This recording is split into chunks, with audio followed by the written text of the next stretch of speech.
Namaskar and Adab. Needless to say, I'm overwhelmed with gratitude, pride, and humility. বলিউডের ঝলমলে দুনিয়ায় শাহরুখ খান আর প্রিয়াঙ্কা চোপড়ার রসায়ন একসময় ছিল আগুনের মতোই গরম আলোচনার বিষয়। ডন সিনেমায় একসঙ্গে কাজের পর থেকেই তাদের কেমিস্ট্রি নিয়ে গুঞ্জন থামেনি। সিনেমায় প্রিয়াঙ্কাকে বলা হয়েছিল জঙ্গলি বিল্লি, কিন্তু বাস্তবে শাহরুখ তাকে বলেছিলেন ইঁদুর। শুনে সবাই তখন অবাক, বলিউড বাদশা এমন কথা কেন বললেন?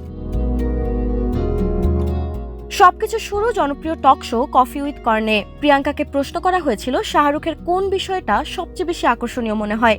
দেশি গার্ল একটুও লজ্জা না পেয়ে বলেছিলেন সবকিছুতেই।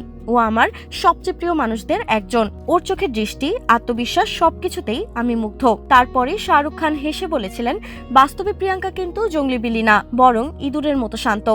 মুহূর্তেই হাসিতে ফেটে পড়ে স্টুডিও। প্রিয়াঙ্কাও জবাব দেন, আমি কিন্তু ইঁদুর নই, একটু সুন্দর প্রাণীর সঙ্গে তুলনা করুন। তখনই শাহরুখ ঠাট্টা করে বলেন, তাহলে তুমি খরগোশ। পরে শাহরুখ খান বলেন, আমি ওকে সত্যিই পছন্দ করি, ওর প্রতিভা, পরিশ্রম আর সবকিছুর প্রতি আমার গভীর শ্রদ্ধা রয়েছে।